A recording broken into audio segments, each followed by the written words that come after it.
There was that feeling of, I know that I'm called to something more. I know I have this vision. I have this call on my life. I'm supposed to be in business for myself. I'm not really supposed to be working for somebody else. But then at the same time, I need to pay my bills. So then you get desperate around bills. And I did. I lived a lot of my life desperate, okay? I'd seen poverty growing up and I didn't want to experience it anymore. I was kind of done with it. I'm just like, oh, I'm done with it. So I'm going to take anything. I mean, I wasn't thinking this clearly. But it's like, you know what, anything that comes my way, well, not anything that comes my way. I did train to become a pharmacist and all of that stuff. So yes, I trained for it, but it wasn't the higher path for me. It wasn't the higher path for me. It was a path, and everything is used, thankfully. Nothing is wasted, so I don't regret any of it. Guys, and I was getting desperate around money. I was getting desperate. I went bankrupt. There was a lot of desperation around me for a long time, okay? And I know that for a lot of you listening to me sometimes, there might be desperation around, how am I going to pay my bills?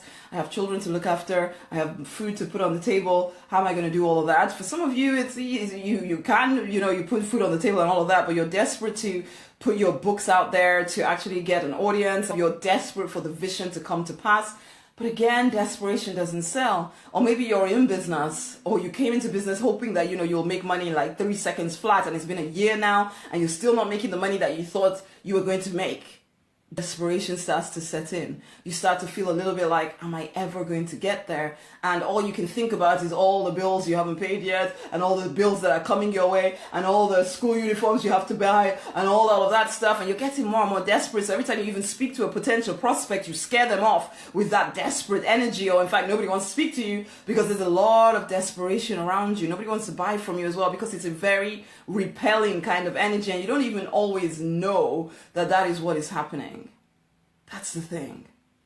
And this is it, the normal way, the way of the world, and we're all surrounded by the world, is to worry about bills and to worry about how am I going to do this, and I need to be very practical, and I need to do this and the other. There is no room for trust in the natural world. You go to your religious organization, maybe on a Sunday or a Friday or whatever day it is, and you feel all excited and full of faith and courage and trust, but then you go home and the bills are still waiting, and there's still, oh my gosh, or the preacher person starts talking at the front about tithing, and it's like, oh my gosh, I can't tithe, I don't even have enough for myself, man! Basically, and I definitely don't think you should tithe from a scarce energy.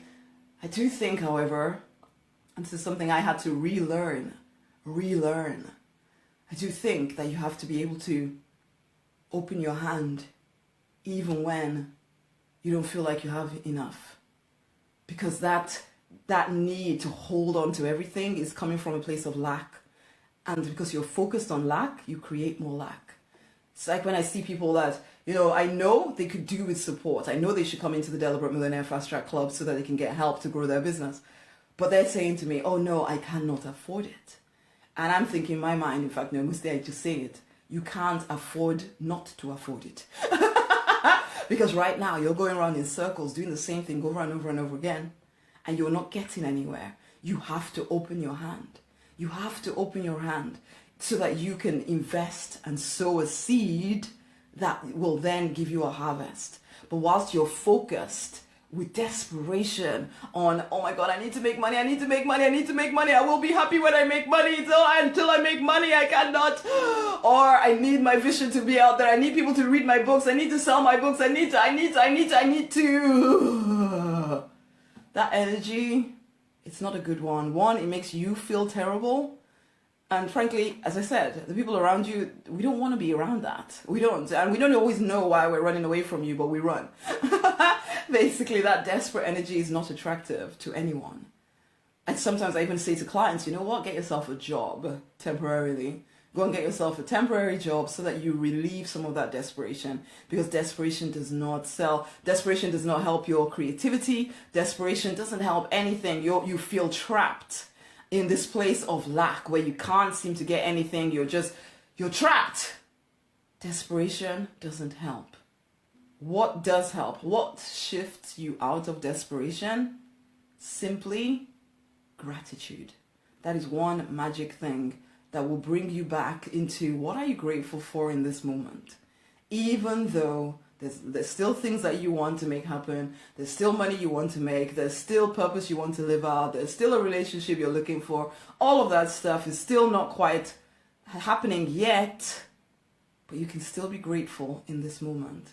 Gratitude changes your energy like nothing else can. So this is our affirmation for today. Nope, that's not the right key.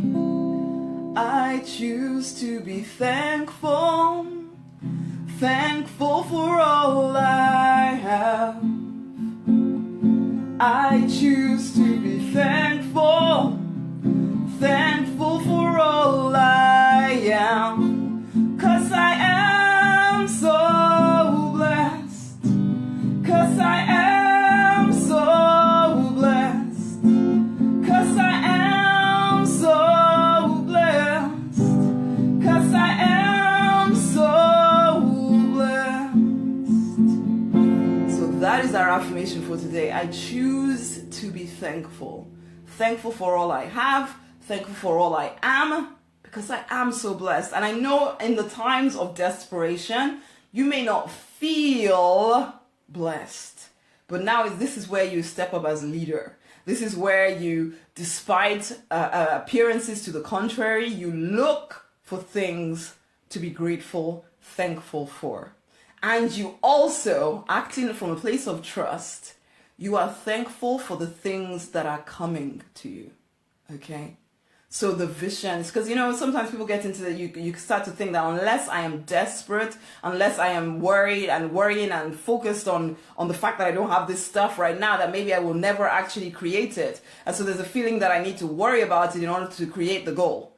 It doesn't work that way. Worrying about it just means that you worry about it, and the chances are you're worrying about the things that you don't have yet, which means that you're going to be, your creativity is dashed. You are just focused on the things you don't have, which just creates more of the things that you don't have. And there's no contentment in that. There's no happiness in that. There's just waiting for something to happen. And how is that working for you? How is that working for you right now? Is it working? If it's not working, then you want a different way of looking at things, right?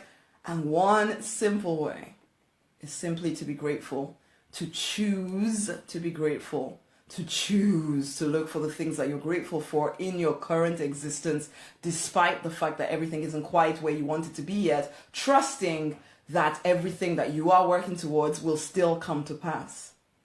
Okay? And in fact, being thankful that it is coming to pass. That is faith, that is trust. That even before something has materialized, you already choose to be thankful for it, because it's a done deal in your mind. And that is a place that you want to get to, and it's a choice. It isn't some kind of magical something that happens. No, you train yourself to be that person who, when you feel the desperation around everything happening to you, whip out your journal, start writing out gratitudes.